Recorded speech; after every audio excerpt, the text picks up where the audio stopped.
Hello everybody and welcome back to a brand new video. Make sure you smash that like button down below and subscribe to the channel if you are new.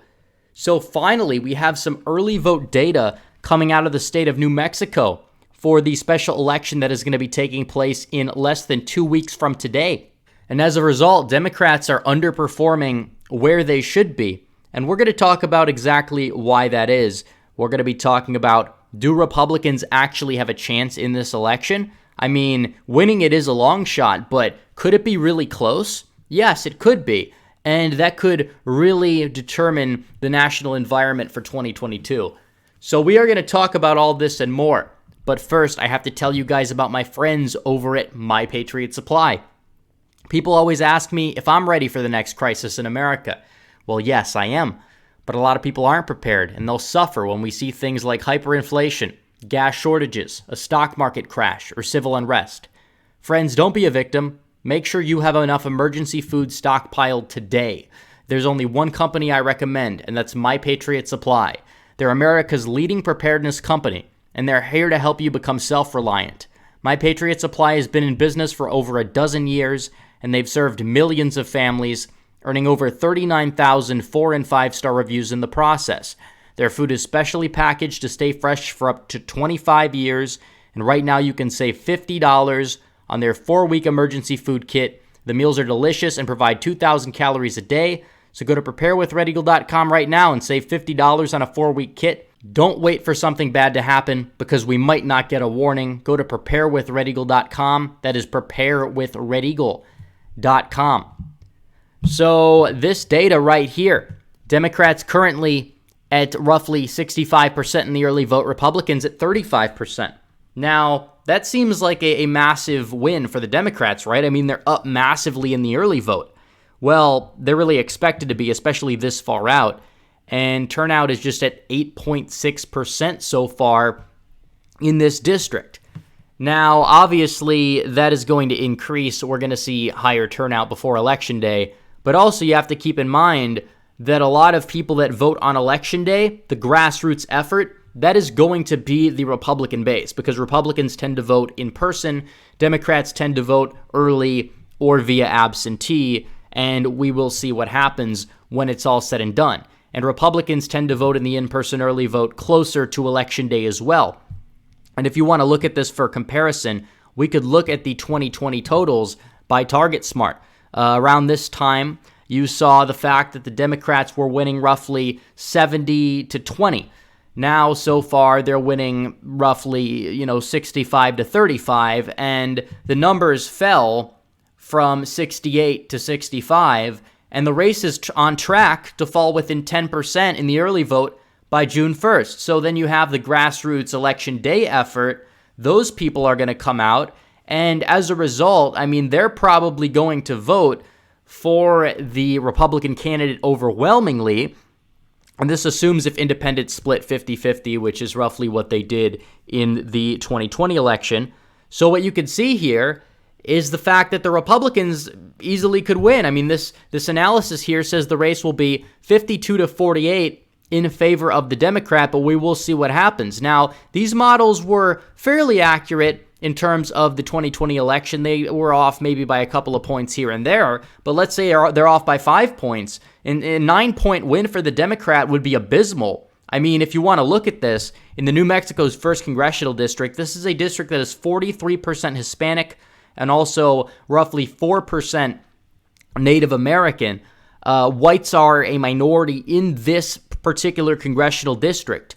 The Republican voting base there hasn't really been what it was 20 years ago when George Bush was fairly competitive with Al Gore and John Kerry in this congressional district. But if you want to look at how it voted in 2020, it voted Democrat by 17, 18 points. And it voted for Joe Biden by even more than that. I mean, it voted for Biden by roughly 23 points.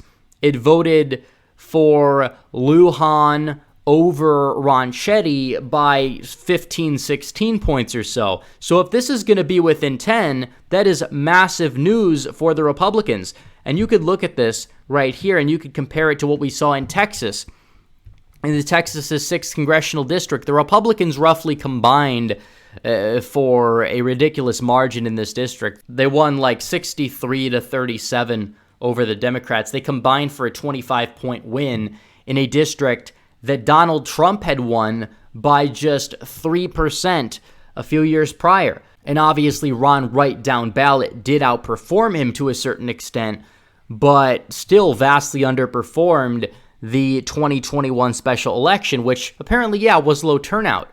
And that's what some Democrats are going to say. They'll say, oh, turnout was low, so it doesn't matter. Well, if turnout increases in this district and Republicans are energized because the early vote target is not really what they're hitting, then that's not a very good sign for the Democrats in this special election in New Mexico. And we talk about 2017. These House districts right here overwhelmingly voted for Donald Trump in the 2016 presidential election. However, Democrats vastly outperformed in these 2017 special election. You had some of these, seats where Donald Trump won by 20, 30 points that were roughly within 5 points or so.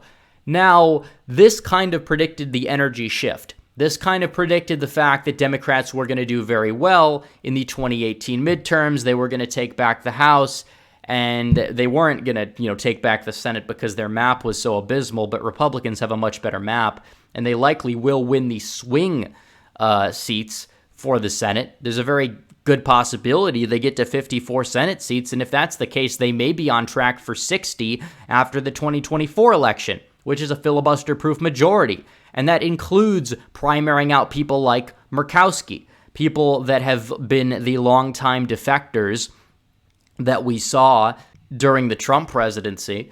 So you're going to have a stronger conservative Congress. If Donald Trump runs again, or if it's somebody like Ron DeSantis, they're going to have a very, very good term if they're able to beat Joe Biden and if this happens. So these special elections can indicate the long-term consequences of the energy shift.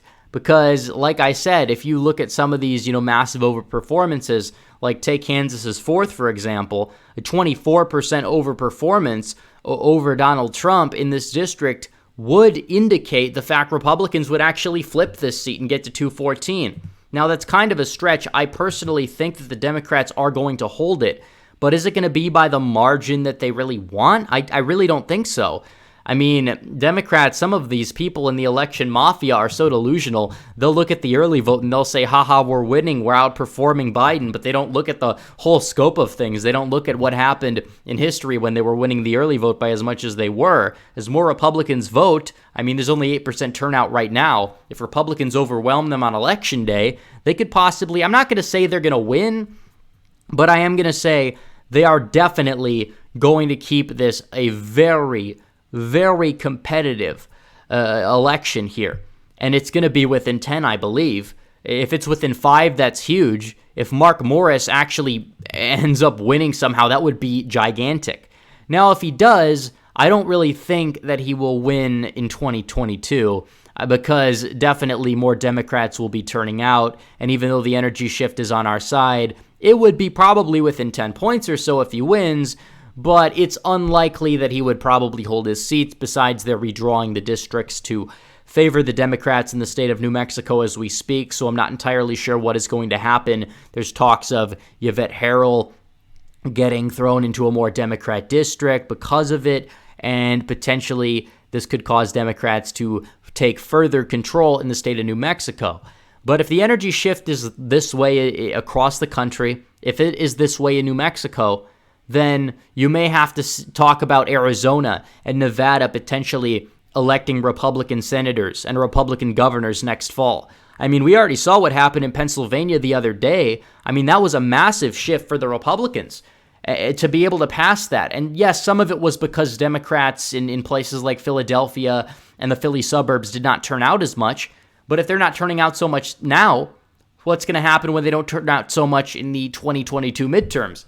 I mean, even more dire consequences, especially if they're going to be putting up John Fetterman, who's a self-avowed democratic socialist and somebody who's relentlessly attacked Trump supporters with some very vicious names and terminology in a state that Donald Trump won in the 2016 election and almost won in the 2020 presidential election. All of this needs to be taken into consideration here.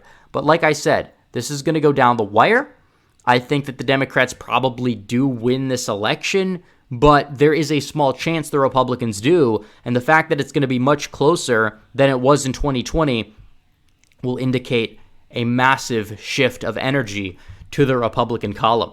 So anyways, guys, thanks for watching this video. Please like this video down below, comment down below, and subscribe to the channel. Hit the bell for notifications so you never miss another video. Follow me on social media. The links are all in the description below. As always, guys, thanks for watching. Red Eagle, out.